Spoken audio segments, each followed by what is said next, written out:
Guys, Hey, welcome hey! back. Welcome back to the LEAPCAST. If this is your Hello. first time here, guys, I have super awesome John right here, Super John himself, and I Hello. am Quantum Dave, Dave's Dimension. We are going to discuss the recent episode of Quantum Leap. If this is your first time, we are avid fans of the original series and, of course, the new series. And every week, of course, the new series, Quantum Leap, appears every Monday night at 10 p.m. on NBC. Of course, you can catch it the very next day on Peacock if you want to avoid commercials.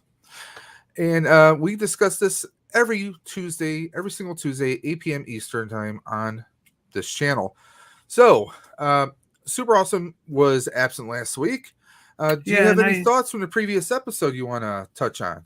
Well, first off, I do apologize about last week. I was out helping a friend. Some things came up, and I just didn't get home in time. And I'm very sorry.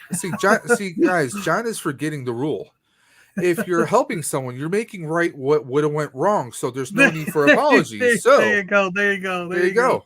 Yeah. So let's hop in the chat here. Let's catch up with everybody. By the way, everyone, there is a link pinned to the top of the chat. If anyone wants to leap in and join the leapers here, this is always an open stream. Anyone and everyone can leap in. If you want to talk about Quantum Leap, the door is always open. So let's catch up. We got Rolando Flores. Yeah, come on, pop in if one of you guys wants to join us. Duff Man's Diorama. Duff, Rolando. Of course, we got the Muzza himself, Darth Muzza. How you doing? Muzza. Hope you're feeling well. We got Ferris SoCal. Damn, you just slid home in time for the start. Hey, all. Hey, that's what it is. Leaping in this nick of time. Who knows? Maybe there'll be a slider show sometime soon. Well, yeah, there you go. I did do a retrospect episode on sliders. I wouldn't mind seeing it come back. Let's catch up. Darth is saying hello to everyone. Yeah, most of those guys are still around. Darth Muzza. Jerry O'Connell, I can't see Jerry O'Connell really doing it because he's mostly into like talk shows and stuff like that. But I would love to see a proper finish. He might pop in for I could see him cameoing or doing a special thing. But Clevant Derricks is still around, and I would love to see a resolution to Remy's story. Yeah. Did he slide home or did he die in the vortex? We would like to know. Didn't the girl die? What's her name? Wade, Sabrina Lloyd, her character. No, didn't the actress die? No, Sabrina Lloyd's alive. I thought I saw a big thing like a couple years back, and everyone was saying how much they loved sliders, and they were talking about other things she was in because she passed away or something happened to her. I'll have to look that up sometime. We got Duffman saying, John, loved your collection video the other day. Took me straight back to my childhood. Thank you. We got Vern Oakhurst Studios. He's actually early today. And by the way, guys, if you aren't already following Oakhurst Studios, please check him out. He literally just dropped a video this evening. A little bit of a Hasbro Target rant, but it's not really a rant. I think it's justified. Facts, #facts in my book. So please check out Vern Oakhurst Studios, a.k.a. the Head Swapper.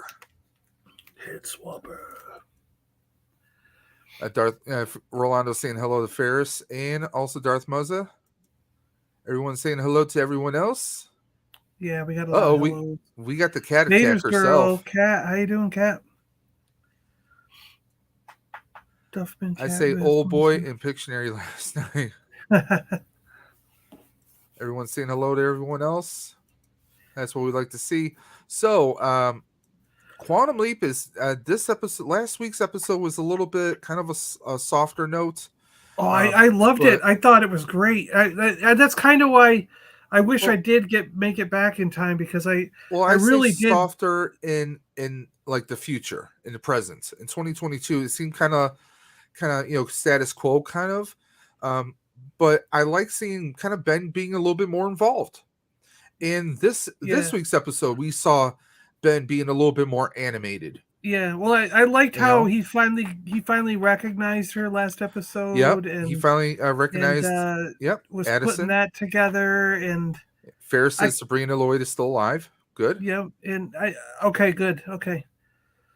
It must have been a Mandela effect thing that was going on. And by the way, anyone who's in the chat, you guys all know you are mods. So if you want to drop links to your channels or to any social media, you guys have the power to do it. Okay? The power is yours. With great power comes tons of rice pudding. Links.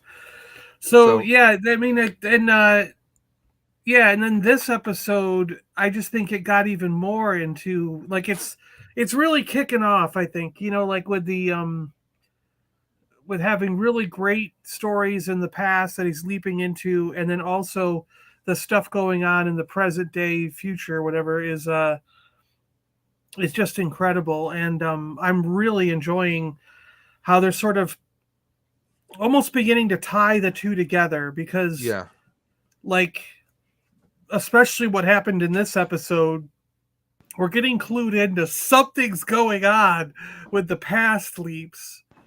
Oh, and definitely. It's going to be connected to what's happening in the future. Well, in the present time, future, whatever everything you want to call is connecting to everything now. Oh yeah, and what John is alluding to is what happens in the final moments of the episode. But we'll get into that. Yeah, we'll get to that. Yeah, we'll get into that eventually. But this is turning into one of those shows where you definitely have to watch to the end because it was near the end of the last skip an episode. Yeah, and it was that's near what the I like end about this. It was near the end of last episode when he finally recognized who she was, that they were together. So it's kind of like they're good at writing it, so there's cliffhanger moments to dig you in for the next episode. You're like, I want to wait. I can't wait till the next one. I will say this. I think that in some respect, there's going to have to be a change in the status quo sometime soon. Yeah. Because I think the whole wanting to grab each other's hand, that's going to get old fast. Mm-hmm. I think that's going to get old very fast, because one of the great things about the original show was Sam and Al were best friends. And Sam knew that Sam and Al were always conscious that they can't touch each other. Although there were times when Al was like, "Come on, buddy!" Like he would try to come on, get up if Sam was unconscious, But with having the romance, I mean, personally, I'll say this: it's good that finally we're like, well, come on, would you really forget your significant other if you're looking dead at them? Your subconscious has to be breaking through. And it was good to see Ben's subconscious finally break through that wall and recognize her. Yeah. And when she catches up to him and he leaps into the Old West, guys. What was it, like 1867 or 1870 something? Or something? Yeah, I mean, whatever. But it was, this is not further than Sam leaped. Because remember, Sam leaped into the Civil War. Which was before this time period. But it was cool to see him, and we saw nods to a little bit of his heritage. Because at one point, now Sam leaps into an abuelo, which is a grandfather. His son had passed away, and his son was kind of the mayor of this kind of small little town that is about to be wiped out because the railroad... Were they part Native American, or were they told? Well, were they abuelo is usually a Spanish Mexican, Spanish name, South American, so it's Mexican. Okay, and especially with that part of the country, I'm going to say it's more. I want to say I don't believe it would be Puerto Rican, but it would be more Spanish, so more Mexican. Okay, but I just wasn't sure. Yes, Sam's character, for anyone who didn't watch, was a former gunslinger who was kind of distance with his family. Yeah, was he in his 60s or was I want to say he would have to be around his 60s or so. Yeah. Because Ben even makes a mention of, well, I'm in a 60 some odd year old, and because she's trying to remind him, listen, you're in this gunfighter's body, and he's like, no, I'm in this 60-year-old's body. Yeah. So an old gunfighter, you know what I mean? He's not in his prime anymore, And speaking of which, we finally get a little answer to this. Let me throw this in. Everyone Ben leaps is getting rest because Ben is saying, yeah, I'm a tired old man. And she's like, well, the people you leap into are getting plenty of rest, because he's saying how he can't sleep. Yeah. He wasn't tired and he just was restless. So she mentions that, well, everyone you leap into is getting rest, which suggests, we were talking about before, is there a waiting room or is there not a waiting room? This could mean that there is, and they're put under like maybe there's an infirmary or something where Ben's body or whomever Ben is leaping into, or when they leap into his body, they are just constantly on some kind of IV drip that keeps them unconscious, keeps them sedated. Yeah. But I don't think it's an atypical infirmary, because this week we had a congressional one of the panel members of the congressional committee that signs off on the checks for Quantum Leap. Was she a senator? I think she was a senator, maybe a junior congressman or something like that. I thought she seemed kind of young. Senator. She seemed kind of young too. I thought Magic said, "Senator, please don't shut us down." Yeah, so she's probably like a junior senator, but she was coming to check on the project because obviously she's gotten the reports from the Pentagon that they report some energy spikes, and what she suspected was that they used the accelerator. Now she said a couple massive. She made not just one massive, but a couple. So that begs the question: has someone else somehow accessed? What I wondered about it though was every time he leaps, it must do a power surge. Well, see, I guess that would make sense, because in the old show, they always talked about the power drains with them trying to maintain contact with Sam. But in this show, we know that Ziggy is somehow controlling the trajectories of some of the leaps, thanks to all the programming that was uploaded in the first episode. So, obviously this version of the project has more control than the old project did, obviously, in tremendous ways. One of the big things that, again, we had kind of the split between the present and the future. This senator was trying to find out information from everyone, and I loved how Addison was just like, "Yes, ma'am. No, ma'am. Yes, ma'am. No, ma'am." She's like, "I'm not telling you shit." Yeah. And she, the senator's trying to be nice. She's like, I'm here. I'm just trying. I just want to interview you. I want to get your thoughts. I want to talk to you, person to person. But she made one damn mistake. She called Addison captain.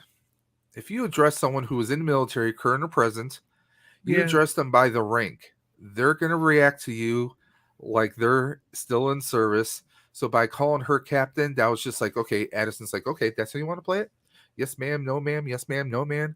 I mean, I was loving that, but also I look at it from another perspective. If I'm not giving answers and I'm just giving just yes or no's, and I'm toting the military code of conduct kind of thing, that's, I would think that might throw more suspicion at me, which I definitely think it did. Yeah. I mean, if she said, if she talked a little bit more, I don't know, a little bit more civilian like, instead of just, but I get that, like, one, she was on the defensive because this congressperson, this senator can pull the plug and she's going to lose her entire world, aka Ben. Mm-hmm. So that's one thing that, and I loved. Now we're going to skip a little bit ahead here, guys. Let me just catch up here. Ricardo's here and Colbane. Ricardo, hope you're doing good. And we got Colbane, KBG, the gun daimyo himself, guys. Guys, if you're not checking out Colbane Games, he does amazing game streams multiple times a week. He's got his Gundam hangar on Sunday nights, where he builds it and we come. So, guys, please check him out. In fact, he just dropped an awesome video today. His tasty treats, reviewing some various treats that you would get around Halloween, from gummies to dots to just everything, guys. So please check out Colbane Games, and if Duffman or Rolando can drop Colbane's link in the chat, that'd be awesome. Duffman says, Lack says hi to everyone. He said to tell General Lack is out hunting down the enemy so everyone can sleep sound tonight. Thank you. Cool. Thank you, Lack Attack. Lack is a good friend of the channel. Yeah, he's on like everyone's stuff now. Yeah. I mean, Lack and Rolando, I think, they're related in some dimensional way, because Rolando's on everyone's stream. Rolando, you are the greatest. Yeah. Rolando is the best. He appears on everyone's streams and he makes sure the links get out like nobody's business. And Lack is everywhere. And if you guys, if someone wants to drop Lack's link in the chat too, please drop Lack's link in the chat. And so his don't forget to Instagram has like a and lot subscribe. His Instagram has a lot of stuff on it. Ricardo says, doing a lot better, Dave. Thank you for asking. No, anytime, man. I mean, to be perfectly honest, this time of year can be frustrating for a lot of people. We're trying to find balance in the fall. We're getting ready for the holidays.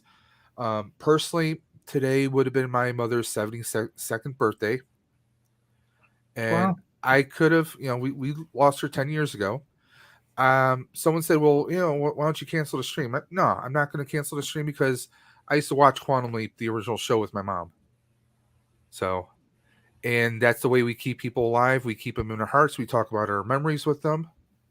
So, that's why I'm still here. I'm still rocking and rolling, guys. So, and plus, yours truly turned 44 this past weekend. I'm waiting to find a way to start making the numbers go backwards. I haven't found that out yet. No, doesn't seem to ever work. Also, put up a poll for my Gundam fans on my community tab. Yeah, guys, if you're into Gundam, if you're into model building, if you're into Japanese anime, check out Colbane's channel, and he's got a little vote going on his community tab. So please check him out. And don't forget to subscribe to Colbane Games. He does several game streams every week, so please check him out. Speaking of checking things out, we saw Magic kind of step up a little bit too. Now, yeah, I liked. I don't know if you're. I mean, the first thing I think of with today's episode with Magic was him talking to Addison. Yes. About Ben finding out, and Addison was worried at first that they would. Yeah, Magic could pull her. He definitely could.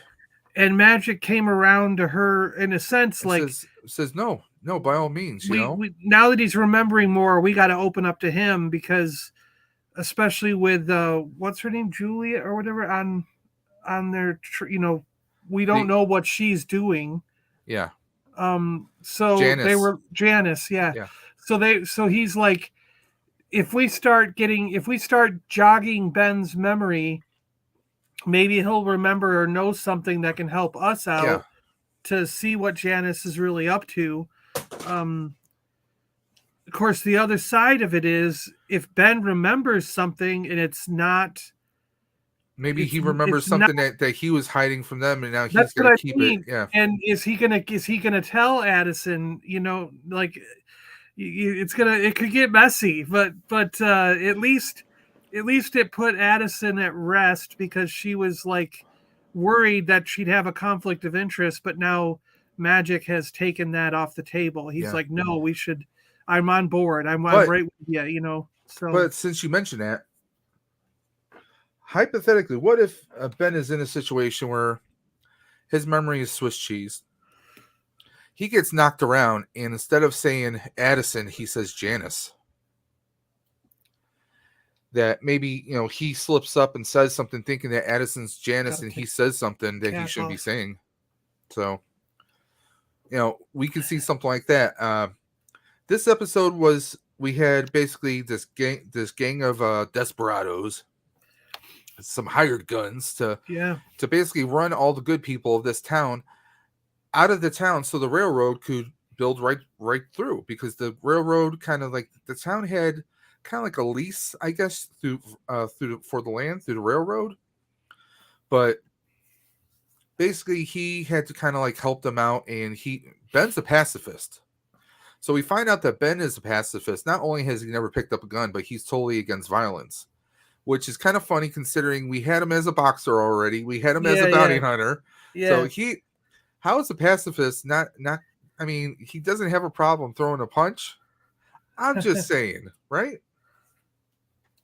And I think that is kind of if you look at it, it's kind of similar to Sam. Obviously, Sam was kind of, I don't want to say mousy, but he was a nerd. He had 6 or 8 different doctorates. Yeah. He was a science person. So a science person like that is not going to necessarily be the person to, jump on a car or take on a bunch of bullies as a priest, but he did. Mm-hmm. I think one of the things about Quantum Leap is the person you are when you step into the accelerator is not the person you are when you land. Things drastically change you. I mean, we see this in any show. Mm-hmm. You take a zero and they wind up becoming a hero by the end of a 2-hour movie. Oh yeah. And absolutely. I like that, obviously, and we see Ben being a little flirty with Addison. It's cool that we're seeing this kind of the development. We're kind of seeing them breaking out of their shells that we saw in the first episode. We're only in episode 5. We're seeing more character development, which I liked. Ben kind of like, once he realizes that like I'm a pacifist, he's trying to figure out other ways to this is Sam. We're finally getting the Sam route out of Ben, because Sam would try and figure out like, okay, how are we going to do this? How are we going to do that? Ricardo, Quantum Leap, both the original show and the current new show, Quantum Leap 2022, are both available on Peacock. That is Peacock Network. They do have now you can sign up for like a limited trial. Yeah, but free. Also, depending on who your service provider is, you may be able to qualify for 6 months to a full year of free Peacock service. Depending on who your service provider is. So you may want to reach out to your local cable company or whomever you may have service through. I think if you have like Comcast, if you have Comcast and this Time Warner in certain areas, I think Spectrum? You get it. I think you get, is Spectrum giving it away too? I think, because I know that Comcast. It's public knowledge that if you have internet, you can get up to 6 months. But if you have internet and TV service, you can get up to a year worth of Peacock, and then afterwards, I think it's like $5 or $9 or something like that a month. Yeah, it's $4.99. Yeah. But Peacock has the entire catalog of Universal and Comcast movies, all Universal Studios content. That's your Sci-Fi Channel. That's your USA Network. That's so much in there. So it's actually pretty good, and they have a lot of vintage stuff. You're a fan of Knight Rider, they have the entire Knight Rider series on there. I think they also have Battlestar Galactica. They got some awesome classics on there, guys. So definitely check it out. And but the original Quantum Leap is also on the Roku app itself. Yes. And so is Battlestar Galactica and a few other Buck Rogers and a few other shows. So Buck Rogers. I actually have that on DVD. I have a whole of my DVD too. Yeah. I was at that East Toy Shop here in Buffalo. They had Wilma Deering and still in bubble on card. Oh yeah. If they had Buck too, I probably would have said, "Here, just take my wallet. Just take my wallet." I met her at one of the conventions, Erin Gray, and she was great. Yeah. She still looks great. She looked just as good. Yeah, I will. It was amazing. It was like, what I have no internet at the moment. Okay. Yeah. But I'm also, if you know anyone who, I don't know if you have a DVR or anything, it airs on NBC at 10 p.m. And I'm sure with Christmas and the holidays coming up soon, there's going to be the break, and then you just you're going to catch the reruns because they're going to be re-airing the episodes. You can guarantee that. I wouldn't be surprised if they're re-airing it on Sci-Fi or on USA Network. To me, that would be a smart thing if they did that. Best moment. And I would not yes, indeed, Ferris. Yes, indeed. I actually would not be surprised if, I mean, it might not happen while the show is going on, but once the season ends. Oh, yeah. I wouldn't be surprised if it shows up on Hulu, because I've noticed a lot of NBC shows on Hulu. Community and a whole bunch of others, yeah. I mean, I can definitely see that happen. But like we were saying, we're starting to see that character development, because Sam would always try and figure like, okay, well, maybe we can do this, maybe we can do that. Yeah. Ben was starting to get that way, but he got the nudge from Addison. Like, look, you have this person who does this person who does that. Yep. Lead them. Yeah. You use these resources. And that's her military training too kicking in. Yep.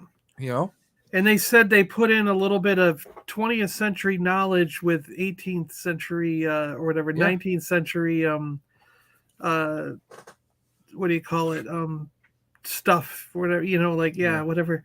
Because they had alcohol lying around, they had the blacksmithing tools, and you know what I mean? So it was like They basically set up booby traps. You had the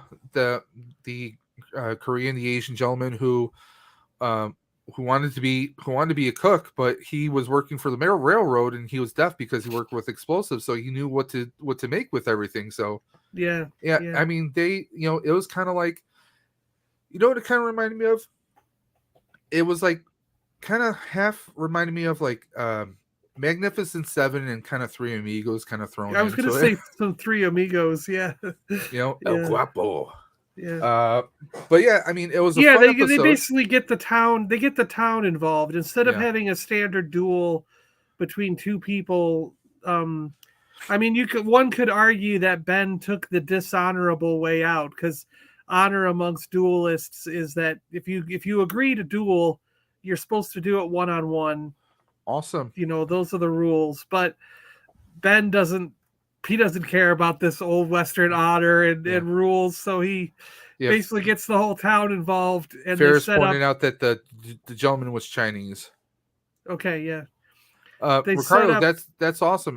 He got HBO Max free on his phone with his Cricket account. That's awesome. Yeah, there you go. Yeah. I just started watching House of Dragons. I'm on episode 2. It seems pretty interesting. Like, it's not like, it doesn't feel like regurgitated Game of Thrones, but yeah, it's an awesome series, and you got all the DC content on there too. Yeah, the dragons. So that's awesome. The dragons are the best part of that show.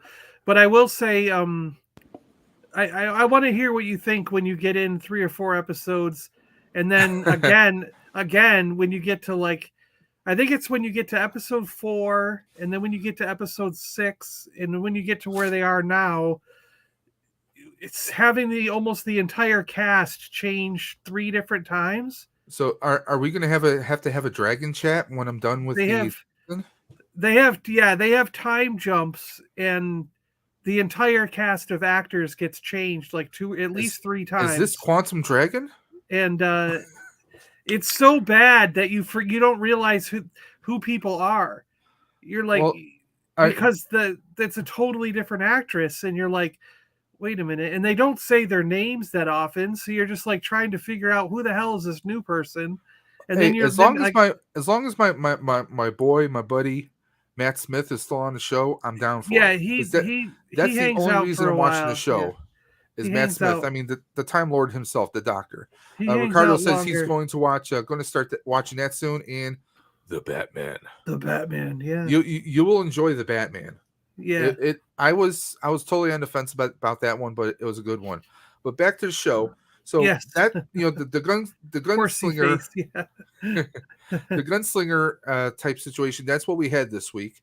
It was not a ripoff of the original series where we had like a Wild West recreations.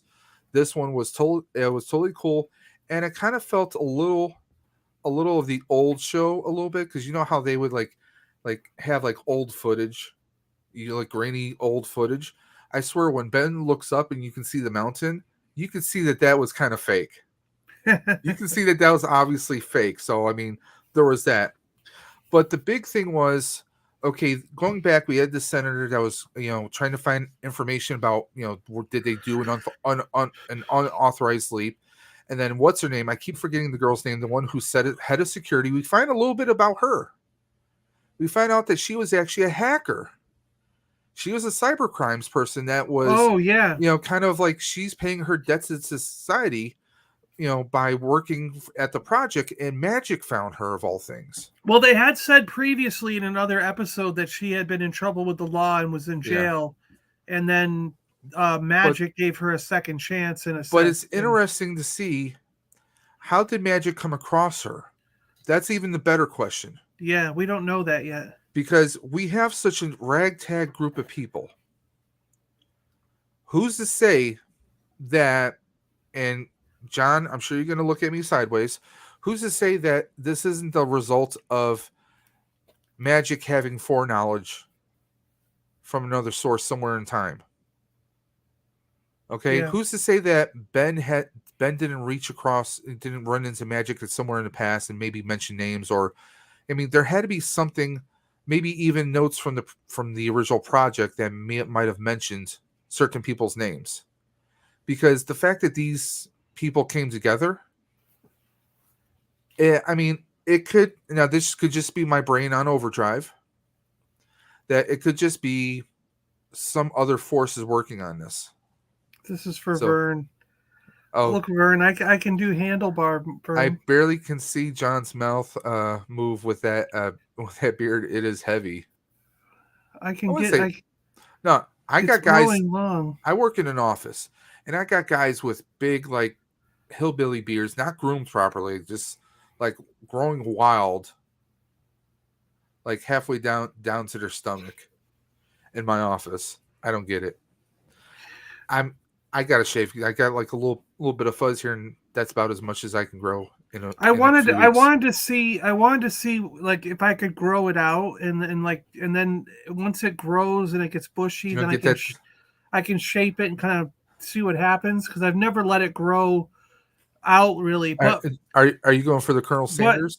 what's going on, what I've been realizing is if I drink like a glass, like out of a bottle, it's okay, you know. But if I drink like a glass of milk, or like earlier, I had a If burger for it lunch. gets stuck in there, right? I had a burger for lunch, and half the mustache part of the beard was in my mouth, while I was trying to eat the burger and drink. And Well, then when you drink the milk, it's all in there, like it all goes in the cup, and you're like, "Damn it, I've got." well, So I might have to end up cutting it just for food and drink. well. What I liked was our head of security had files and information that she dug up on the Yeah, senator, and she's like, "Magic, here's your atomic bomb. Here's your nuclear weapon." You if we know, need it, yeah, and she was like, "Well," she even says to him, "What would you do to save Quantum Leap? What would you do to protect it?" And you're saying this not just to your boss, not just to someone that Sam Beckett once leaped into, but you're also saying this to someone who served through Vietnam and lived through it, who lived through several wars. I mean, and he did what Sam would have done. I think he did exactly what Sam would have done. yeah, Because yes, he has that information, and the senator says, "Well, we'll see what happens when I go back and such." And he starts saying, so many years, like 10 years ago, I know what happened with your brother, da, da, da, da, and he goes on and says, yes, Ben is in the past, and we're doing everything we can to get him back, but we can't do that if you shut us down. But if we can travel in time and we can bring Ben back, we can change things. We can save your brother. yeah. Now, now So he afterwards, kind Matt, of he kind of makes a deal with her, not really yeah, like a. He comes clean. I guess in a certain sense, it's like he comes clean and says, "Yeah, Ben's jumping through time," but he also plays on her heartstrings and says, "Listen, we got to stay viable so that we can bring Ben back. And if we do figure out how to bring Ben back, and we can go back and forth, then it's advantageous to you as well because then we could possibly yeah, go back and save your brother." So it's kind of like there is a little bit of blackmail still like hinted in the yeah, background there, but because yeah, because he knows her secret, but at the yeah. same time, it's playing a different angle with it. It's saying like, listen, we can help each other here if we keep this project It's also going. like saying, hey, we can do this, but it's not promising that we're going to do it. Yeah, yeah. I mean, even he says to the head of security, he's like, well, I told her what she wanted to hear. Mm-hmm. I'm buying us time. And that's what he should be doing. He has to do whatever he can. I mean, how many times did Al Pauly fudge a bunch of stories? Oh yeah. But as much as we had more information this episode, we had Magic giving okay to Addison to tell him whatever she wants to. Rip the Band-Aid open. We have no more restrictions. Tell him whatever. And also the fact that Magic is doing everything he can to protect this family. It's not a project, it's a family, let's be honest. Yeah. Because he's the father who's kind of watching over everyone. And 10-1, if Ben and Addison, if Ben didn't leap, 10-1, Magic would have been the one giving Addison away at the wedding. Let's be honest. Mm-hmm. One thing now, this is the thing I know John's been waiting to talk about. So, at the conclusion of the Old West story, Addison, tells Ben that this is better, this is fixed, but wait, there's real quick though, something else did happen that got me thinking right before this, because they said that. So basically, they were building the railroad, and they found gold at this town. So everybody in the town went there to mine the gold, but the gold mine dried up. And now the railroad's coming through because there's no use for the town anymore. They're going to basically bulldoze it and come through. And then by capturing these criminals, they got $10,000 to pay off the railroad. So now the railroad will kind of go like next to the town. And the town, Ben told them about a copper mine. That's what I was getting to. That's Addison. Down the road. And my thought was, how much does that change history? Like, because now, are there a bunch of super wealthy? Because, like, if you had a mine like that and sold like millions of tons of copper to the industries right when the telephone when industry, because that was around Edison. That was right after Edison was developing those talking boxes, as they refer to it as. So that the telephone industry was coming into play, and electricity gets invented within like 20 years, right? You know what I mean? So they're starting to. Copper's going to be really needed. This is like the boom time for copper, and right around the corner. So for the next 20, 30 years, there's millions of dollars to be made from the copper industry. And does that take away from the person who otherwise would have owned that mine? Well, I mean, so now they're no longer in the 1% of billionaires, where now some people who run the town are. Well, so I look at it this way, postulating all the probable and possible possibilities that could happen. Is, for all we know, it could have been like one drunk person who, they hit the vein and maybe they get swindled by someone else. Because let's face it, there was a lot of swindling back then, a lot of scoundrels, right? Of course, yeah. So it could have been some good-hearted person who finds the vein, but then maybe they get ousted or they get taken out by banditos, and who knows what happens to it somewhere in the future. But with the town, with the group, with the whole town maybe coming together, going in on it together. Green Bay Packers. Now I'm just saying. With them being almost like a corporation together, an incorporation, like what's the word I'm looking for? Not a corporation, but like a co-op. Okay. Yeah. Okay. Like everyone's together. It's like a council, a committee that it's evenly shared with everyone. That creates a better result or a better timeline, potentially speaking. And obviously, like even Addison said, this becomes. This town becomes a city. It prospers. The whole town becomes like if they put it on the map. Map, she said. Which is also another weird thing because it's just kind of like, this is something. This is something like Sam never made alterations in history that monumental. Big. Yeah, that's what I mean. Like I was just starting to go. This is some big ass stuff that's happening. The closest that they ever did was, I think, maybe saving. Jacqueline Kennedy in the Oswald episode, because Jacqueline Kennedy supposedly died in the original timeline. Or how about everything was always kind of smaller scale, even though when you help someone, that person goes on and they help other people and causes a ripple effect. We've already seen Ben leap through space, literally jumping through space to a space station, which obviously no one has ever done before. We've seen ramifications of bringing down an entire drug cartel that would never have been.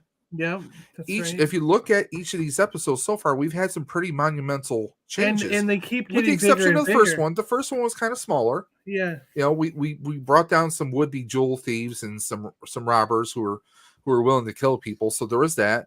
Then we had the whole disaster that would have happened in the shuttle.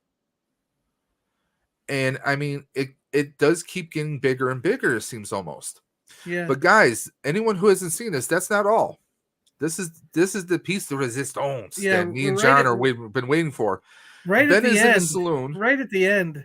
Ben is in the saloon, and this guy comes up, and I can't remember. I have to rewatch it. I'm pretty sure the guy pushed Ben, didn't he?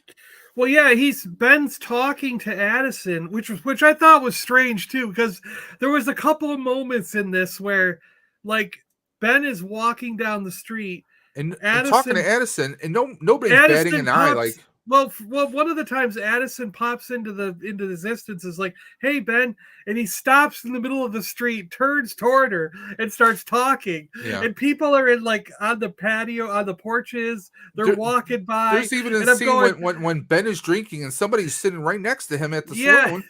And they don't say anything. Nothing's being said. Like, why is anybody wondering why this guy stopped in the middle of the road and started talking to thin air? Like, I just... Okay. So this guy comes up and, like, pushes Ben. Well, he's talking to her in the saloon, surrounded by many people, and he's talking to her. And then in the middle of their conversation, he kind of nudges his shoulder, and Ben turns around and he's like, "Hey, I know. Stop following," or whatever. What did he say? "Stop following me? Why are you following me?" "Stop following me. I know who you are, Ben. Dr. Ben Song." Dr. Ben, yeah. Here's my question, guys. Who the frack was that? And are we already getting evil leapers or something else? Yeah. I want you guys to let me know in the chat. What do you guys think? If someone comes up now in the original show, when one leaper touched another, physically touched one another, they would kind of shift. They would warp into the person that they leaped into, and then you'd see the actual image of who the leaper was. Now, I don't know if it takes like a certain, like, you have to hold on to the person and then it happens. So maybe a momentary push or shove doesn't cause that to happen. But obviously this guy knows who Ben is, so he has to be another leaper in some shape or form. The question is Ben actually following him? Well, that's the thing, because what really got me was, wait a minute, has this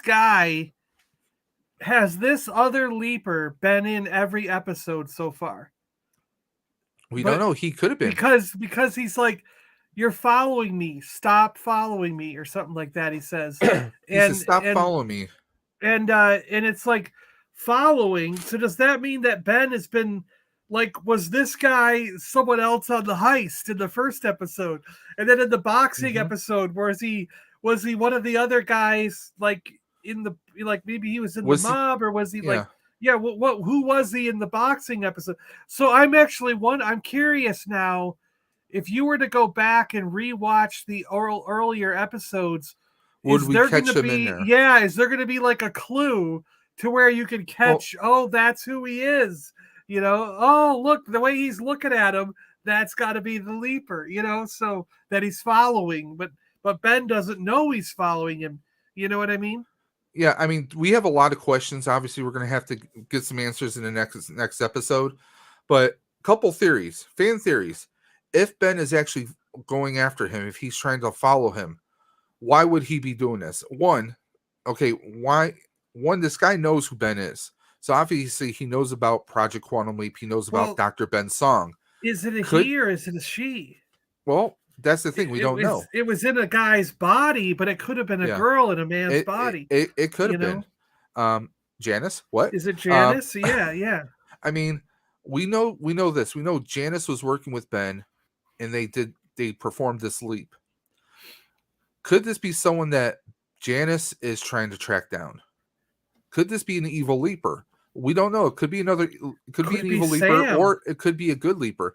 That was another thing. Yeah, could it be Sam? Could it be Sam in disguise telling him, "Listen, stop following me"? I mean, but see, I think if they did that, I think a lot of fans would feel slighted, because they don't want to cheap out. They don't want, we want to, if we want Sam, we want Scott Bakula. I think a lot of fans would be in an uproar. They wouldn't show that. The thing is, though, is he was in an Old West body, so you don't know who's in that body yet. You know what I mean? Yeah. What I mean is the reason that Ben was so shocked is because Mike technically says evil leaper. to that other leaper, he looked like the Mexican guy, the 60-year-old Mexican, but somehow the leaper knew that inside that Mexican was Ben. That's why he said, "I know who you are." By I the know way, you're John, Ben's I son. think we're converting Ricardo. So I think this is another series I have to watch. I have to go back and watch the original series with Sam. You don't have to, but it definitely gives you a little bit more insight into the mythology of it. Mike says evil leaper. Yeah. I can't comment until I rewatch. Yeah. There's Mike says, how does he remember Ben? Well, that's the thing. We don't know who this is yet. Could it be Sam? It could be. One question though, Sam, when he leaped in the very last episode of the original series, he was in his own body. Yeah, he was in his own body. So You're where right, would his body go if he went into someone else's body? Or can he disguise his body now? I mean, we don't know what kind of abilities might you're pick probably up over right. time. It's probably not Sam, because Sam would have a larger impact. I don't think Sam would see like, why are you following me? What's going on? That's a good question, Mike. But I will say this: in the past, with Sam, when he leaped, when he started to recover some of his memories, he started to retain a lot of those memories. Yeah. Not all of them, but he would remember a lot more. Sometimes he would forget some things, but then he would remember them at different points. But also with the new form of leaping that we have now, Ben is able to retain information. Like, if his brain is so Swiss cheese as it was, would he have forgotten Addison? No, he's remembering her right away. Plus, the project and the rules are completely different, because look how damn fast every week Addison is popping up after Ben leaps in. I mean, it is almost within minutes, which, is kind of mind-boggling. And crap, come to just think finish of the episode and come in here. Yeah. Oh yeah, Francis. And the other thing too is that some of those comments about the Swiss cheese brain and all that, it probably isn't Janice either, because we saw Janice in an earlier episode building that building imaging chamber, that imaging. So, but is it someone imaging chamber be for him for her to contact him? That's what I mean. Is it someone Janice might know, and she's using that chamber so that she can go back and talk to them, not Ben. I mean, just when we thought we had questions, questions have questions. And it leads you to believe by like the way he said, like, stop following me, I know who you are, Ben, that kind of thing. Like, he must have started leaping before Ben leapt. Yeah, you know what I mean? But here's the question: did he leap from their project, or did he leap from another project? Could this be the beginning of Evil Leapers? That's one question. Is there a rival project that isn't evil, though? That's another question. There could be a rival that's not evil. I think there could be another company out there. Like, wouldn't it be interesting if John, I think you said it right there. Anyone, did you guys catch that? John didn't say another project. He said another company. Let's face it. In this day and age, in 2022, who's to say, with government secrets, and we've all heard of stories of people buying secrets and reports, and who's to say that somewhere in time that some weird story about someone traveling through time doing right or once or wrong didn't result in someone somewhere finding and piecing together some of the puzzle. And maybe someone started their own Project Quantum Leap. What if someone... and I was going to say, like, and what about like the Hey, Dino. Yeah, the original project that was in the mountains. Like, how much of that equipment was still there? Like, yes. You know what I mean? We don't really know. We don't know a whole lot of the story on how that was broken down and turned off. Like, sometimes when you go, like, where I grew up in upstate New York, this was an interesting thing. There was an anti-missile base. So I grew up in upstate New York on a farm, but we were pretty close to Rochester, New York, and the Genesee nuclear power plant was there. Oh, I know about that place. Yeah, and there was you're close to it, Buffalo. Yeah, I'm in Buffalo, but my uncle worked for Niagara Mohawk, so trust me, I know about. So a few farms down, like a few blocks away from Mm-hmm. our house, there was a pretend farm. It was up on a hill, and they had cows and sheep and horses out grazing in the field.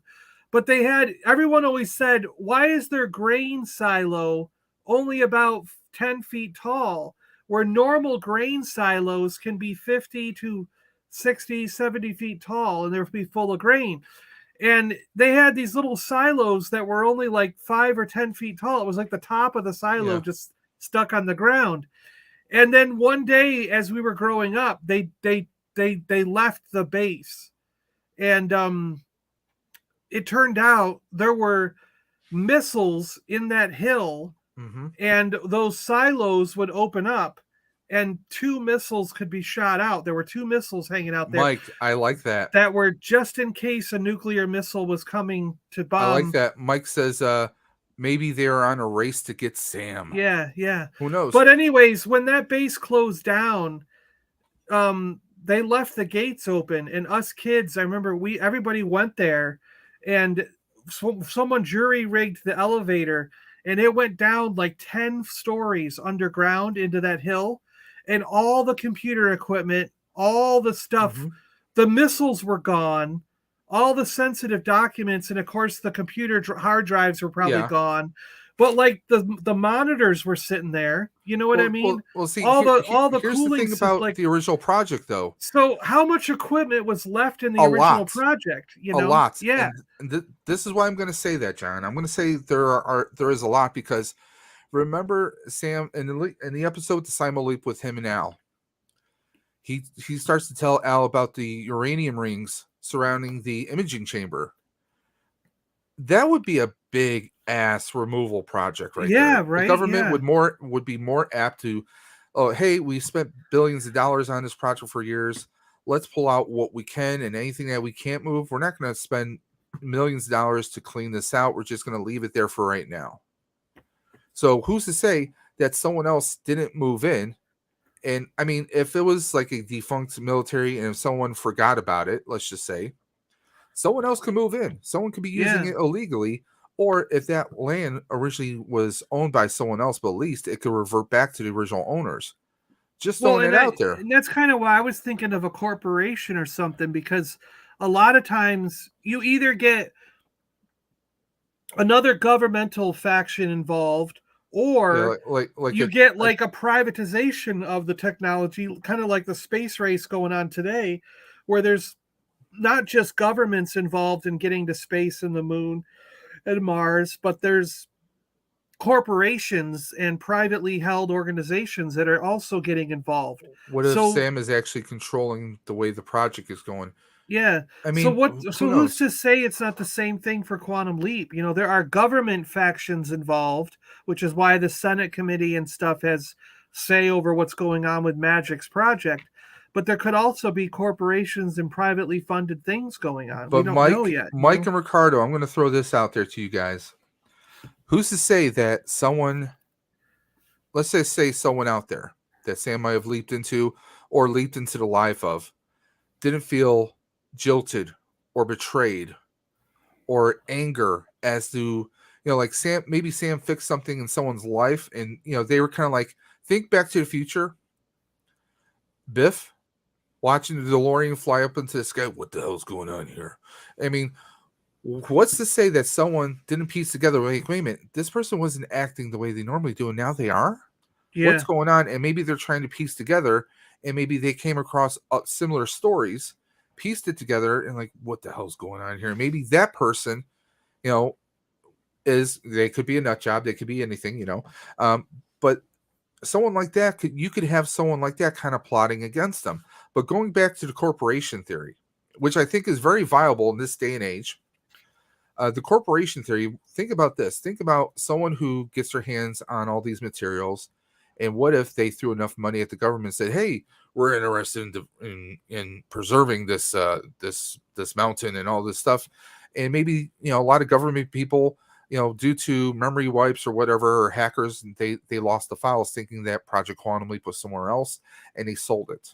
I mean, anything is out there, guys. Yeah. We've learned one rule. One thing about the show so far is there are no rules.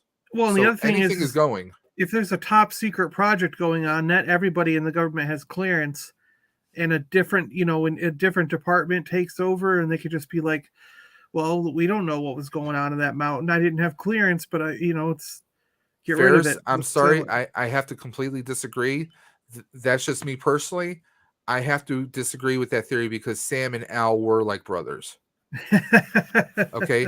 I have to disagree that Sam and Al were like brothers. And even Al said, Sam said, wait a minute, you could have been free. I was free. I was free up here. I mean, Al came to terms with his time in Vietnam. And he knew in a few years he would be repatriated anyways. Yeah. But if you, anyone who has read the novels that came after the series, Sam met Al when Al was in his lowest at Project Starbright, or Starlight, I think it was called. And he met Al when Al was beating up a vending machine. Al had tons of frustration and anger at his life, bouncing from one marriage to another.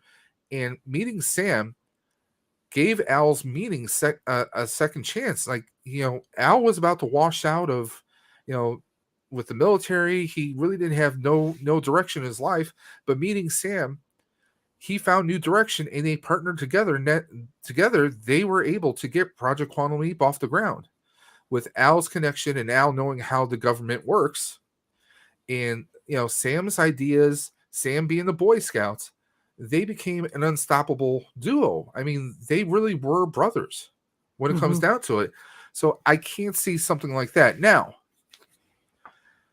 who's to say, like I said, I'm sure it could be something where there's someone somewhere in the past that was done wrong by Sam Beckett, or maybe someone whose family was done wrong because Sam fixed something and maybe that person's family went down a dark path, but maybe they deserved it. I'm just saying. Because there was a lot of nozzles that Sam dealt with over the past. Like think of the Neil Patrick Harris episode, part of the Evil Leaper saga. Neil Patrick Harris was a bully in college. Yeah. Was it the Masked Avenger? Yeah, that was the car racing episode. Who's to say like someone like that who deserved their life to be crap, or that maybe someone who mistook Sam's leaping with the evil project, went down a dark road and they're out to, make Quantum Leap actually work for themselves. And maybe they want to undo things and maybe they want to get richer. I mean, who knows? There's tons of nefarious ideas out there, Yeah. There's tons that could be going on. Well, like Francis, I think he's. I don't know. The mysterious leaper basically said, "Stop following me." So he's following a specific path, and Ben must have found out something about another group and stole their path info. I think if anything, Janice has. Someone said that before, like the leaper, the mysterious leaper is following a path, and what's interesting to me is we saw that Ben programmed it to follow that path, so. I'm wondering if Ben was tracking somebody else.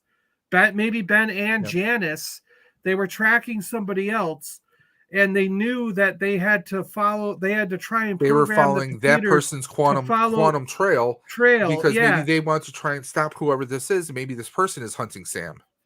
We don't. Who knows? That opens up a lot of questions. But I do agree. I do kind of agree that there's a possibility that Janice and Ben figured this out, found someone and followed their path, and now that the computer program put Ben on the same path. Let me throw this out there. Put Ben on the same path. What if this person is after Sam, but wants to stop younger Sam? Okay. I don't know. I mean, anything's possible. If anything, Sam with the original project, Sam was undoing everything that the evil project was doing. They wanted to destroy him. And there was even the Boogeyman episode where the devil took the form of Al and held Sam up by his throne and says, "Who the hell told you to go traveling through time, unmaking everything that I made wrong?" I mean, we could get a really dark kind of a storyline here, and I think that would be awesome. That's just me. But I will say this. Anything is possible. And they could get someone they can cast someone who looks like a younger Sam, where maybe we don't see the direct face. There's tons of CGI technology out there. Who knows? Maybe it's something where we don't actually see Sam, because if Ben interacts with Sam, that could alter the future, obviously. So we could take that. We can take some archival footage. We've already seen last week, we talked about how they could clean up. The week before, we talked about how they can clean up footage. Mm-hmm. That one episode, they did a flashback with Magic talking about when Sam leaped into him. They cleaned that up. It looks so freaking fantastic. It looked like it could have been recorded now. Yeah. Who's to say they can't take archival footage from the original series, clean it up, and recreate scenes where you have Ben and Addison? I mean, think about this. They did this on Star Trek Deep Space Nine. Oh, yeah. John, you know the episode I'm talking about, when the Deep Space Nine crew and the Defiant, they go back in time to the original series. They go back to Trouble with Tribbles. Yep. I mean, yeah, that was made in late 90s? Yeah, and they spliced late 90s. So they think about them in really good. Yeah. Our technology we have now, especially NBC. Oh, they could easily pull that off, no problem. Yeah. Or what if this is an evil leaper, or if this is just someone that's out to prevent Sam from doing whatever. I'm towards not an evil leaper yet, but I like the word mysterious leaper right now. Yeah. The mysterious leaper. Yeah, yeah. Not to be confused with the mysterious leper. That's a completely different episode. But let's catch up here. Now, honestly, unfortunately, we don't know how long Sam has been alone since the end of the project, but we don't know what year the project was shut down. We don't know that information yet. We don't know that at all, Mike. Hopefully, we're going to find that soon. Ricardo, yes, Al is the original old guy. Sam's holographic observer was the actual term. His holographic partner. Because really, nobody really controlled Sam. I mean, well, Sam was controlling himself, but that's another story for another episode. Saying yes, yeah. Evil leaper, lover, stalker, Ben. Again, we really don't know the path, but I like the idea that now, okay, if we have some mysterious leaper, and if Janice is trying to stop him, she knows that Ben is going to be the best shot, because Ben is the one who's developing the project, but also maybe Janice can't see herself leaping. She probably figures, okay, Ben is going to be the best choice, because maybe he reminds her of Sam, for one. I mean, there had been someone else that they might have been able to trust to leap, but her thinking that, Ben reminds me too much of Sam, he's going to be the only one who's going to have the best chance of finding Sam and convincing Sam, possibly. Boy Scout to Boy Scout, right? That's one idea. Let's catch up here. There we go. Now I'm starting to remember a little bit. Well, now I have to go back and watch everything. Yes, it's available on digital. So on Vudu, Roku, anything. Plus, there's Legacy of the Nerd. There's a couple. Hey, guys. Legacy. Plus, there's a couple of. I mean, I can't list them off the top of my head, but there's probably 8 or 10 episodes of the original series over those 5 seasons that are almost directly connected into like a story with like an arc. with Sam starting the leaps. So you watch the first couple episodes, but then it deals with the mysterious leapers, evil leapers, times that Sam leapt into the same people, a couple times, and the outliers as far as like him leaping beyond his own life. There's been a few times Sam leaped into the same person, like Jimmy LaManza.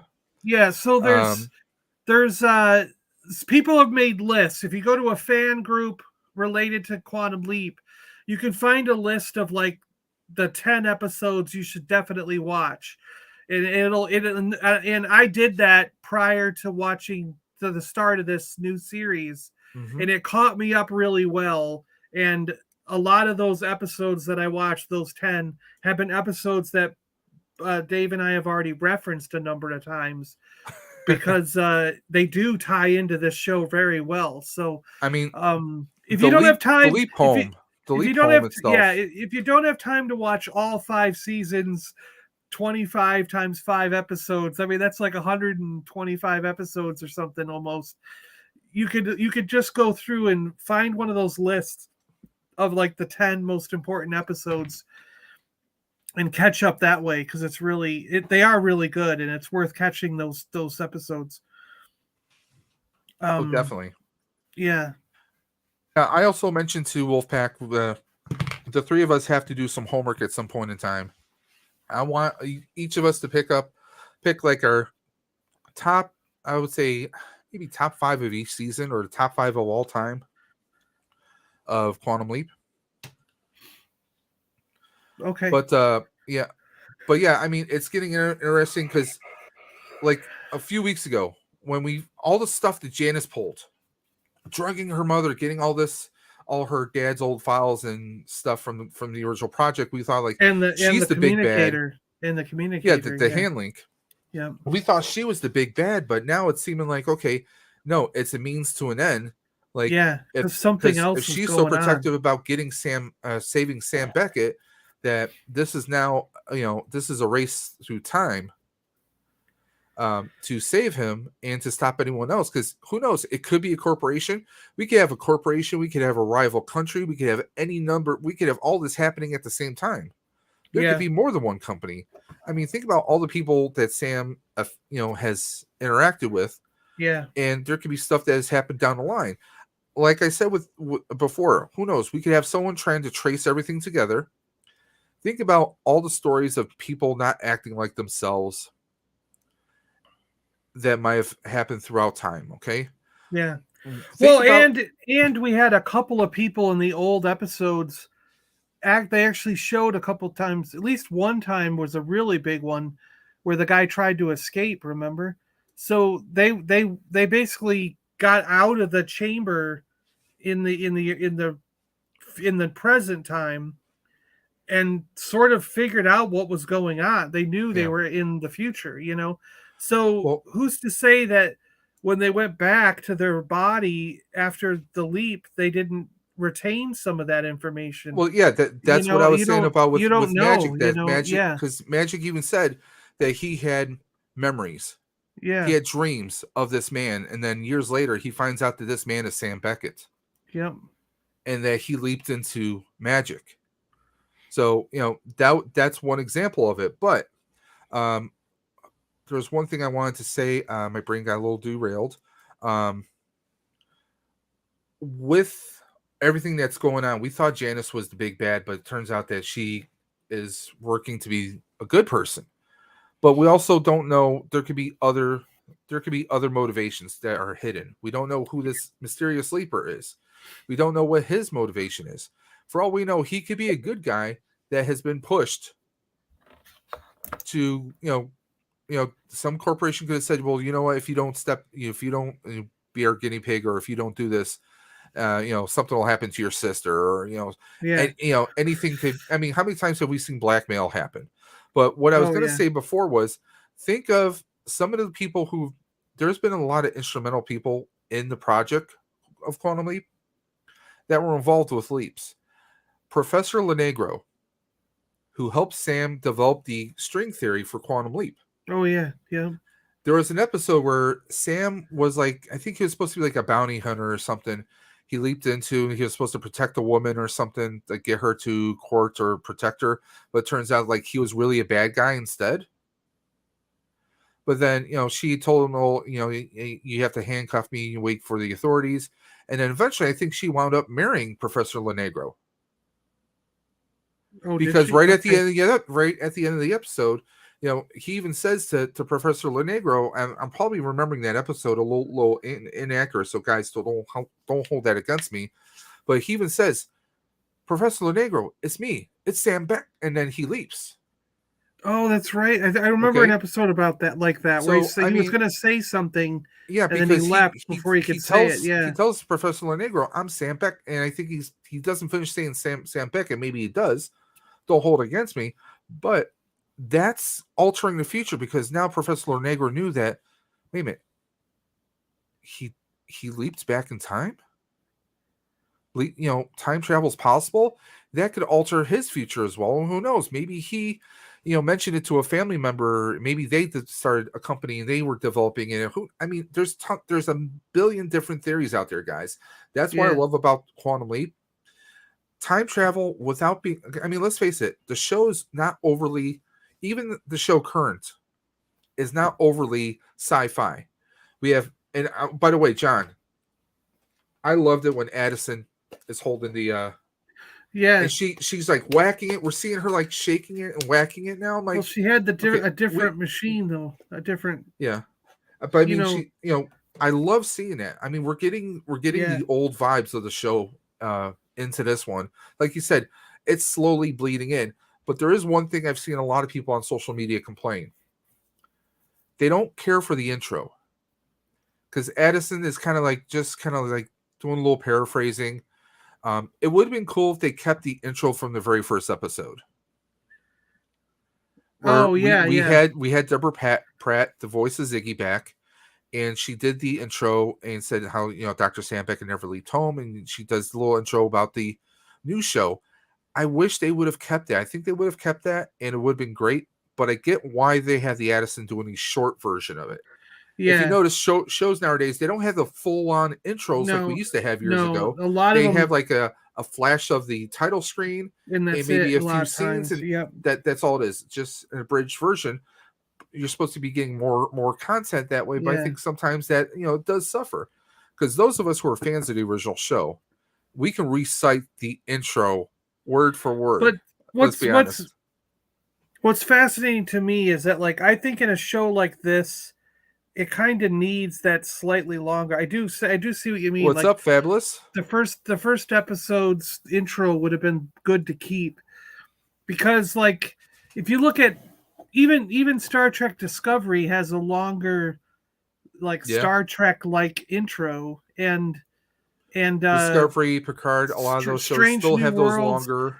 Strange New World still had that kind of thing, So it's like you can do that still with certain television shows, because in a certain sense, the intro is part of the show. Yeah. You know what I mean? So like Doctor Who did, like a Doctor Who, like if still you has did the long intro, the vortex and everything. If you did a Star Trek series without the little Star Trek music, even if it is different, like a different take on it, Enterprise, you kind of got to have that. Enterprise had a totally different thing, but like you still got to have some kind of like musical intro, or else it's not Star Trek. And the same with Doctor Who.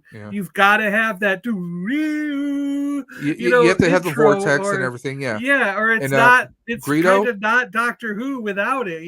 So Greedo, since when do you apologize? Yeah, what's Greedo doing here? He's saying he's sorry. That was me on Fabulous's account. Never apologize, man. You're Greedo and Speedo. No apologies ever. Yeah, so I kind of think this does need that.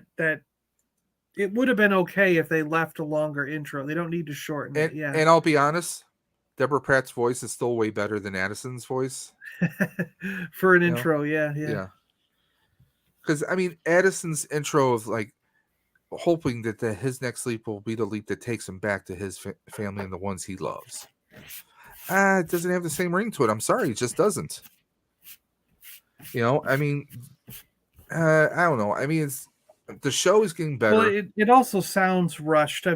Yeah. It's like, oh, Deborah Pratt's not available today. Oh, yeah, I guess we'll use the Addison actress. Okay. Yes, Mike. Yes. Because I was hoping with the show taking place more in the future, or should I say the present, that we would get more interaction. Like maybe even hear Ziggy's voice talking to Addison, even though Ben can't hear Ziggy. I was hoping for something like that. I was thinking, because I heard Deborah Pratt was back being involved in the show. I'm like, oh, that's awesome. They even had her in the credits for the first episode. I was really hoping that that's what they were going to go for, but that hasn't happened yet. But I'm wondering if we're going to get that when Janice finishes her imaging chamber. I like his Meeseeks, right? Is that what they were called? Meeseeks? The things from Rick and Morty? Yeah. I forgot what they were called. Look at me, I'm Mr. Meeseeks.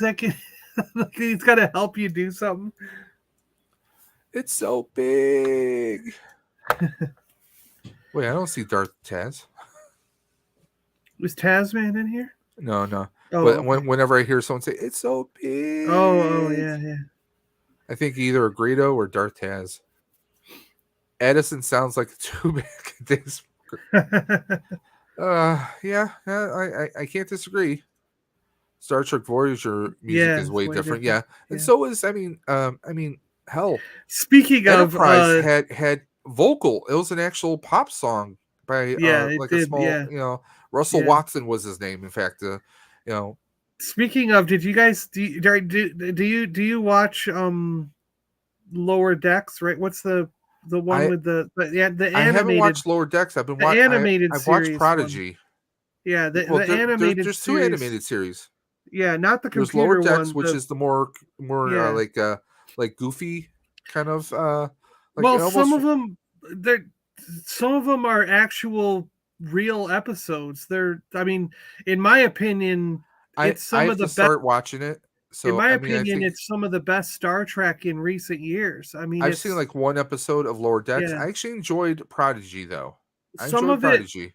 Some of Lower Decks is like straight up humor, but there's been a few episodes that are totally like that could have been a real next generation episode, and I love how it's tied into like directly after what takes place in Next Generation and Deep Space Nine, because Well, they I know that actually they actually go had that ship in Star Trek Online, the video game, a the online couple platform. a couple episodes ago. They went to Deep Space Nine, and when they showed up to Deep Space Nine, it was the best thing because when they got there, the intro music to Deep Space Nine started playing, and then like when it got to the point where you saw that like in the original intro, you saw the ship pulling up to the pylon. It's Mm-hmm. like in the cartoon, it was them pulling up to the pylon. Just and it was the scene for scene, shot for shot from the intro of the Nice. original Deep Space Nine, but with their ship pulling up, and I was like, oh my god, this is great.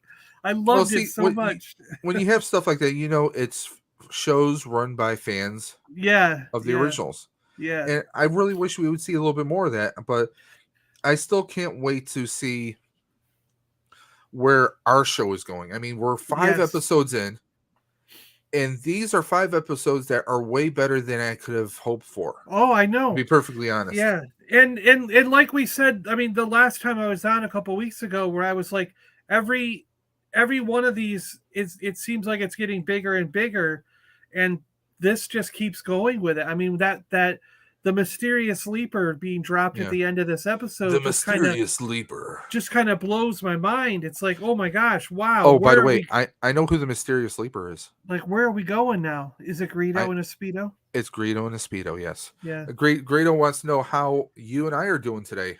Doing pretty good. Above ground, it's it's a good day. We got super awesome crossover here.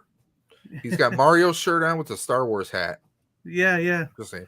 Super Star Wars brothers. I shouldn't talk. I'm wearing a very Green faded Green Lantern. Lantern. Yeah. I gotta get a new one.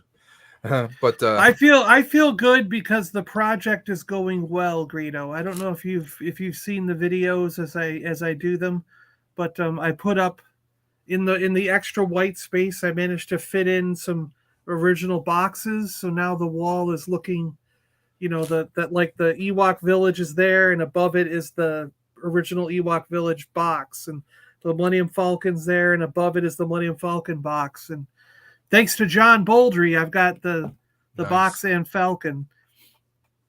That John Boldry, man, that's one of those things. Like, I was sitting around getting ready to have lunch, or I think I was eating lunch, and I get a message on my phone, hey, I'll be there within an hour. Are you around? And I'm like, John Boldry's in Florida? And then like I was like, yes, of course I'm around. And in walks John Boldry with a boxed Millennium Falcon from The Empire Strikes Back. Have a present, like, what the hell? So, yeah, it's John Boldry is one of those amazing guys in our community, and I will be forever thankful that he, for one, spent the time to come over and say hello, and for two, who comes over with a Millennium Falcon? Come on, Well, if you like don't want that, the box, I'm sure there's plenty of other people who would. Greedo says Oh, original no, boxes are awesome. It's a prized thing in my collection now. Okay. We all have those prized possessions in our collections. I mean, even more so just because he gave it to me. That's the thing. You're never going to forget drop that. John's link on the chat. I need to subscribe. Super Awesome Geek Show. Well, if you want Super Awesome's information, guys, it was down right there. Yeah. I love how you put science enthusiast. Well, hey, that's what you are, man, right? Salacious Rum Science, yeah. Super Awesome Geek Show on YouTube. You can just type in Super Awesome Geek Show on YouTube. You'll pull up his channel on Instagram. He's at Super Awesome Geek Show. And, of course, Twitter, he's just Awesome Geek Show. Yeah, they wouldn't let me put the super in on. It was Elon Musk won't let him have super. That bastard.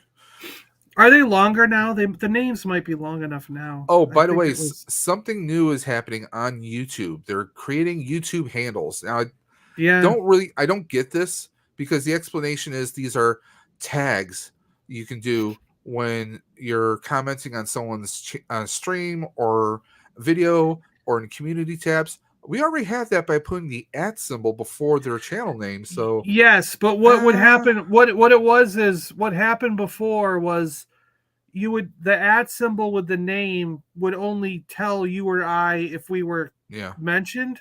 Where now, if someone's reading that comment and they click that, it'll go to your channel. So you don't have to put. You click on it. It's a link. Yeah, now you don't have to put hyperlink. You don't have to put the channel link in anymore. If they click that @ symbol @ Super Awesome Geek Show, it'll just go to your channel. Put your link right there. Yeah, you could if you were in YouTube, you could just put @ Super Awesome Geek Show and click that. It'll go right to mine. I want everybody in the chat right now to give a thumbs up. Give a thumbs up as a way of wishing luck to Rogue Demon here. Rogue Demon Collects is having the big Special Olympics soccer tournament this weekend. Guys, Special Olympics, it's always good when someone is supporting an amazing charity, especially Special Olympics. Special Olympics is something that I was a part of years ago.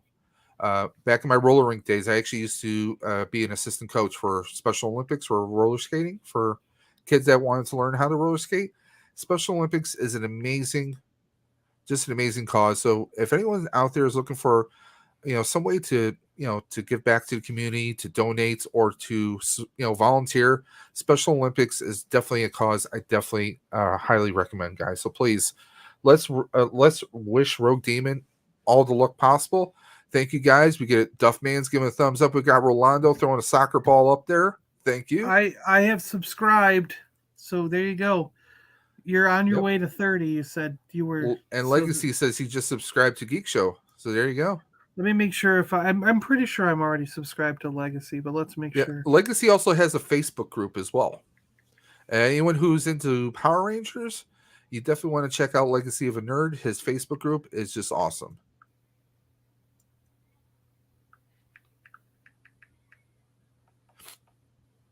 In fact, I'm a part of that group.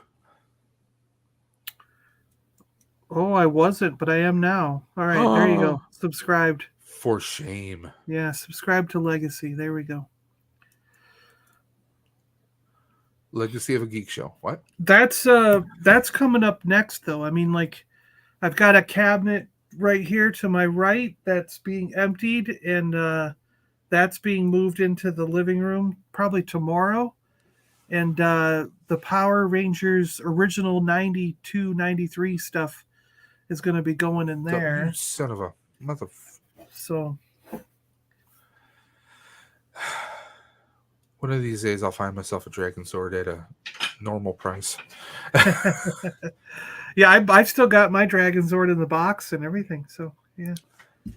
Flexing, you hear that, people? He's flexing. Collection flexing. Yeah. I mean, I don't have any original stuff. I mean, I have Legacy stuff and I have the Lightning. I finished the Ninja Rangers. Well, you know what bothers me a little bit is when I moved to Seattle, I thought I was like, I got too much stuff, so I sold off the Triangle Box original Power Ranger figures, and that were still sealed. And now it's just kind of like, damn it, I wish I had those still. I should have, and I sold all the aliens. I had all the aliens, and I sold those. So I kept all the Zords. That's what I kept. So Legacy, am I going to have to teleport there? He's got 2 Dragon Zords rubbing in my face. Yeah, there you go. There you go. Do you have the gold and black ones too? I have all the gold and black versions too. I don't have any Zords. The only Zord I have is a Funko Pop Dragon Zord. I remember that year. No, that's not true. I do have something. I remember that year. My friend Nofrio and I were big into it, and we would come home from school every day and watch Power Rangers. And everyone was looking for them for that Christmas, and we couldn't find them anywheres. And then one day, Nof and I walked into a Toys R Us, and they had just got in like a massive shipment, and him and I both bought Titanozord, the Dragon Zord. Titanus? Titanus, whatever, the big brontosaurus looking thing. The carrier Zord for all the Zords, the brontosaurus looking thing. And we had the black and gold Dragon Zord, the black and gold Dinozord one, and then the regular versions of those, all the triangle boxes, all the flip head ones, and all the space aliens. And so, Legacy says, no, you're fancy. Him and I both bought a full set of everything. We spent like $500 or $600 each in like one shot going up, and where their carts just full. We bought every Power Ranger thing they had, and it was like we were like, we've been waiting weeks and months for this. We never saw them, and then one day it was like they're all there, so we were like, let's buy the whole collection all at once. And we just right? Oh man, that's a great price. Yeah. Legacy, I'm not talking to you anymore. Now I want to throw this up for everyone who's been watching the show. Yeah, let's get back to it. What has been your favorite leap this season? I know we've only had 5 leaps. I actually like this one the best myself so far. Now, I'm sorry, but I have to I liked Old West stuff. I have to go to the Atlantis, the shuttle. Yeah. The shuttle episode, because to me, that's the biggest thing that he's done is jumping off the shuttle with no tether, no pack for directional for his boosters, just taking literally a leap of faith, saying, I'm controlling this leap. To me, that still resonates in my head. It still echoes in my head. I'm controlling the leap. I mean, it's something we never heard Sam really say. It was something they were trying to get across to Sam, that maybe he's the one that was controlling his leaps the entire time. Just that whole thing it's something I can't get out of my head. It's something I think this might come back around. Yeah, we don't know yet. That was before we knew that there was a trajectory. A lot of stuff could come back around, especially now that we got a mystery leaper. Because they very well could, like I was saying, like there could be hints in the episodes at who the mystery leaper was in prior episodes, but they also could in future episodes go like, wait a minute, if we have this mystery leaper who he thinks that we're following him, like the future people could be going, who was he in the previous leaps? And then they could show like the previous episode from a different angle. And off camera in the original time they filmed it was the mystery leaper saying, why is Ben over there? Who's that over there? Who is the mystery leaper? Is it the Muffin Man? No, I'm kidding. So they could go back and show us the space episode, but from a different angle. Like in one of the ground control guys was the what if the mysterious leaper was the commander of the shuttle that was injured. Or the Russian or something. You know what I mean? Like, there's so many different possibilities. Like, this is just one thing that most people are going to think, oh, it's the evil leaper. That's not necessarily true. It could be someone who's traveling through time, but they happen to know who Ben Song is, probably from the distant future. And they just want Ben out of the way. They don't want Ben and his project interfering with their mission. It could be something like that. Yeah. Because if he really wanted to, he could have just like pulled a gun and that's shot Ben dead right there. That's what I'm saying. That's what I'm saying. I don't necessarily think he's evil. I think it's a. That's why I like calling it Mysterious Leaper for now, because the Mysterious Leaper. I'm not sure. I wouldn't. I'm not sure that they're actually going to end up being an evil leaper like the evil ones we saw in the original episodes. He is the Quantum Mysterio. Yeah, yeah. I mean, it's getting fun. It's getting really fun.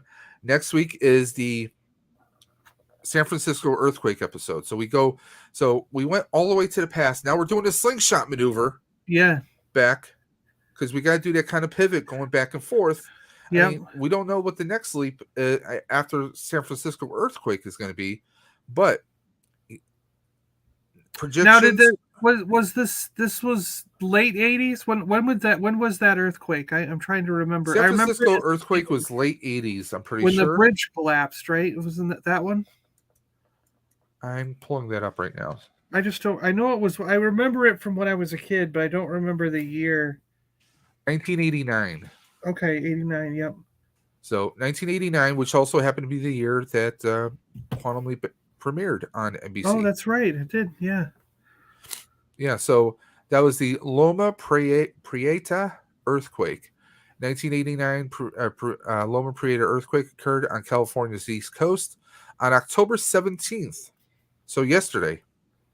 At 5:04 p.m. local time. The shock centered in the forest of Nicene.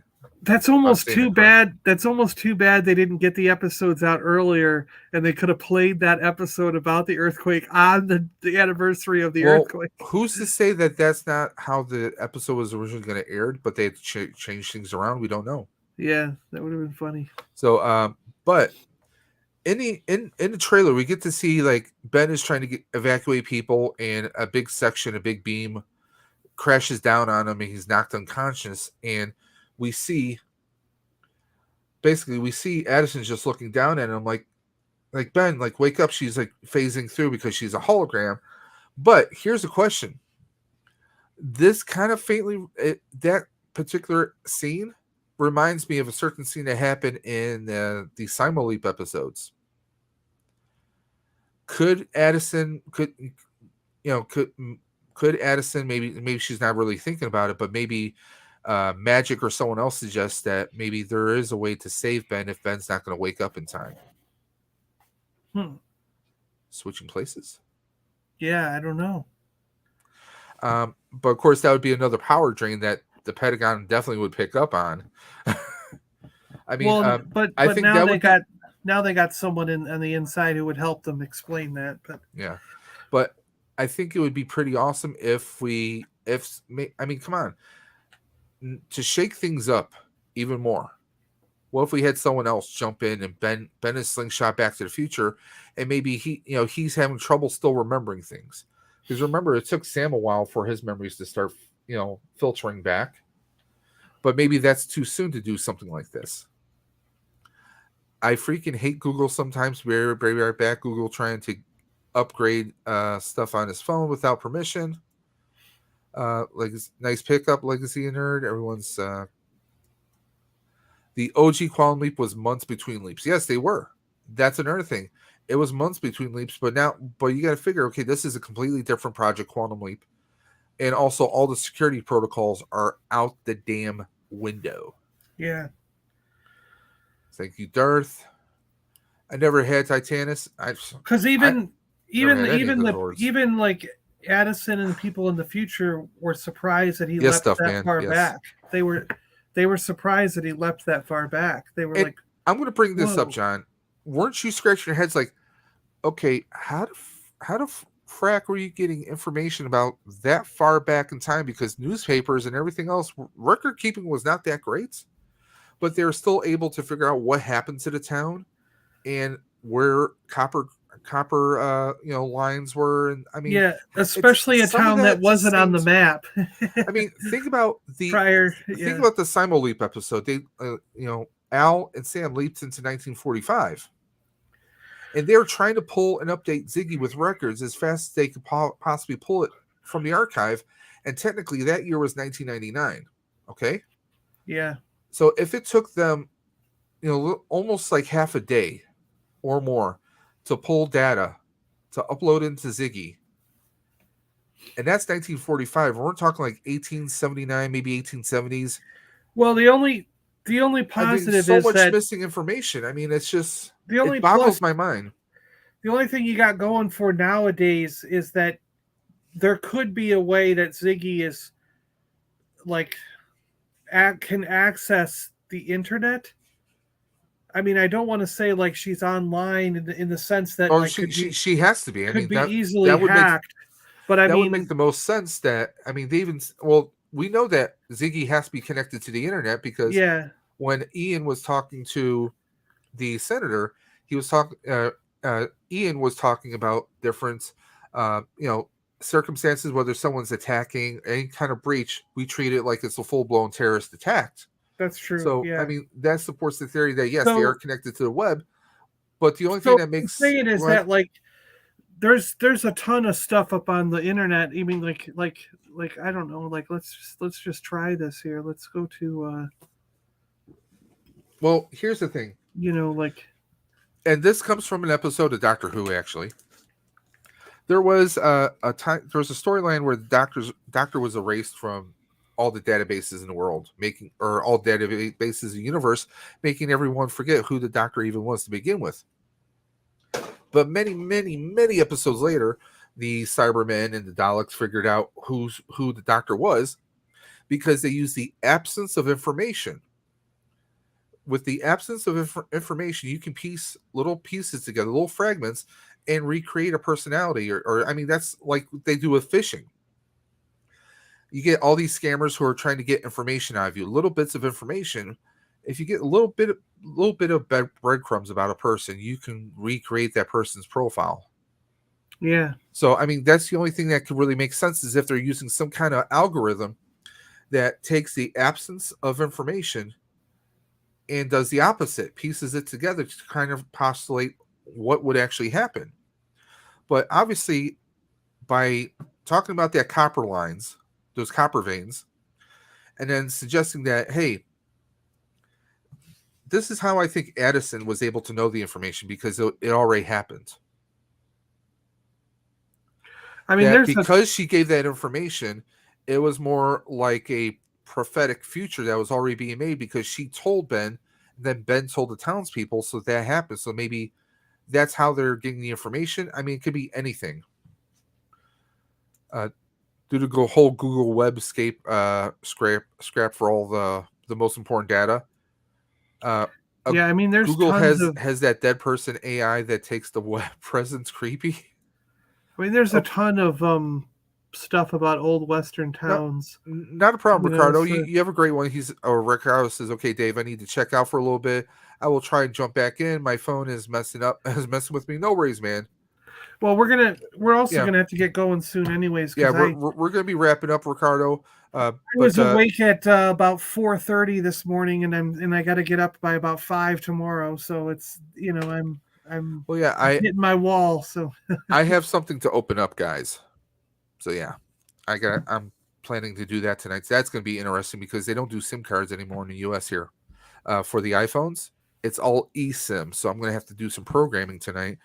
That's going to be fun and interesting. But guys, super awesome. What do you have going on this week?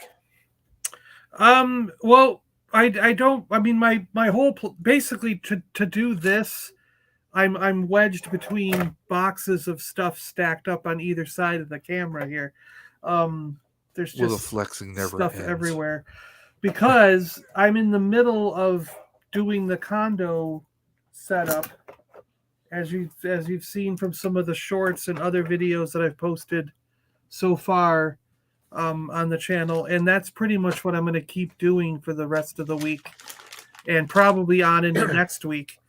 So basically what you can look forward to on the channel is more shorts showing quick little blurbs of what I'm working on. I hope these aren't the shorts you wear. As each section gets done, I'll do longer videos like I did this week. I did like 3 or 4 shorts as I was setting things up, and then I did one long video showing like a half-hour tour of the one wall when it was pretty much done. So it'll be the same kind of thing. I'm working on the other wall now this coming week. So awesome. Yeah. Dave's Dimension this week. I was trying to switch things up. I'm working on a few. I have a lot of tech videos coming through the pipeline, guys. Don't worry, I still got plenty of toy reviews. But we're adding a little bit more tech to the channel. We got the iPhone 14 Pro Max. Also, going to be doing a video on some screen protectors you might want to use if you're getting a new phone. These are made by Spigen. I actually got these on sale. 2 screen protectors for around $16 on Amazon. I'm going to have links when I do the videos. And when you get a new phone, if you're jumping from Android to iPhone, what do you need? Well, you need some new charging cords. Cables. Also on sale. And I got a nice little case that's going to protect my new camera on the phone. Also by Spigen. No, the channel's not supported by Spigen. I wish it was. But we got that coming through the pipeline. Also, this past week, I did a pickup video.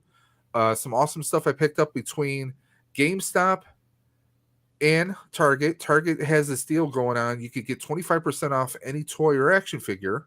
Yeah. And if you spend $25, guess what, guys? Get a $5 gift card. Yeah, I got $5 just for spending $25, so that's not bad. I got something in mind. I'm going to take advantage of that sale with. They have the Transformers Tonka version. The Tonka version of Devastator, where it's yellow Tonka trucks that turn into our favorite green Devastator, except he's yellow now. Got this courtesy of GameStop. Yeah, that's cool. I was suspenders and everything. Yeah, I was going to give it away, but my wife was like, "That's actually pretty cool." And then I posted it, and everyone's like, "No, you should keep it. It looks great." So. Oh, and speaking of products, I do have a product video that's got to go up. Because a saber stand company for lightsaber stands, they sent me 3 different versions of stands that they have. So 3 different ways to hold your lightsaber. Did you tell them to send you some lightsabers? They actually asked me to.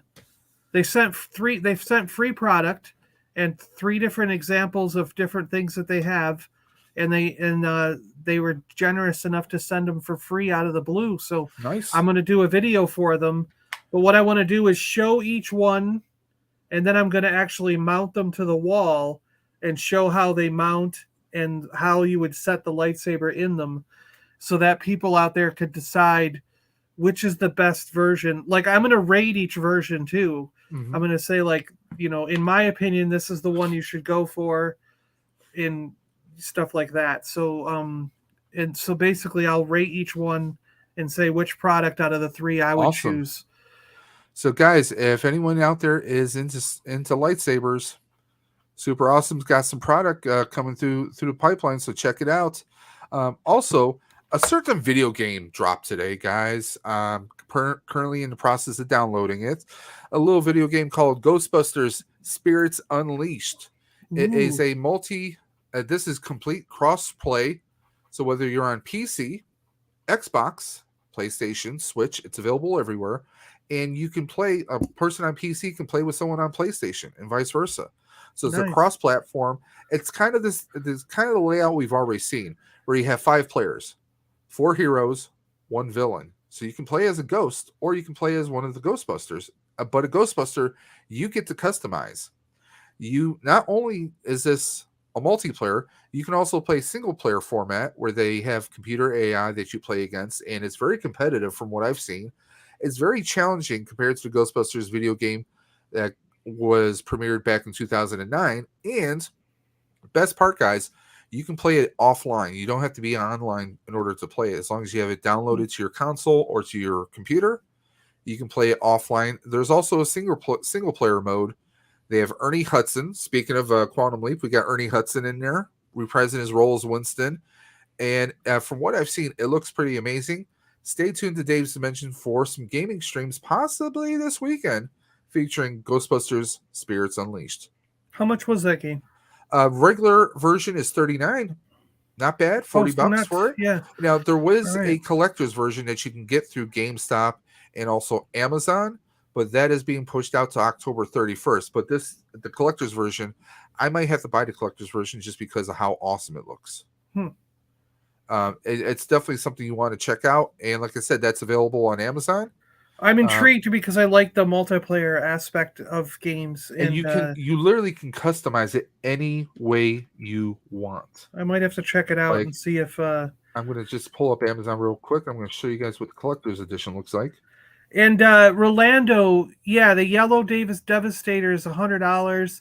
That's why I want to get it on the 25% off sale, because it'll make it $75, and that's a little more doable because I'm not paying the $100 for it. So, but $75, that makes it where I might end up being able to get it. Yeah. Okay, the collector's edition is including, like, this is basically what you're getting here. It comes in the Tobin Spirit Guides, the mythical book with all the ghosts. You get some, so you get some trolling stickers. You get a poster. And you get the versions you can choose between Xbox, PS4, and PS5. Now, I actually got the computer version, the PC version, on Epic Games. And Epic Games is doing a lot of great stuff. Shameless plug for Epic Games here. They have the PlayStation, the Spider-Man game from PlayStation. They have it available on a PC version now. Yeah, they did. So they have that now. Miles Morales. And anyone that's not familiar with Epic Games, I mean, that's the platform where you download so many games, including Fortnite and many others.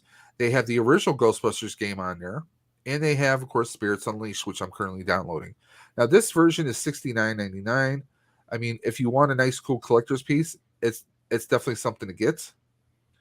But like I said, the regular version is $39.99. Yeah, they had it down there, $39.99. Yep. Yeah. There's the Xbox. I mean, $40 for a new game. And the thing is that there's already rumors about DLCs being dropped and future content. I mean, there's so much that they can do with the Ghostbusters universe, the comic book universe, and the animated universe. So there's that going on. So we're going to wrap this up. Later, everyone's saying later.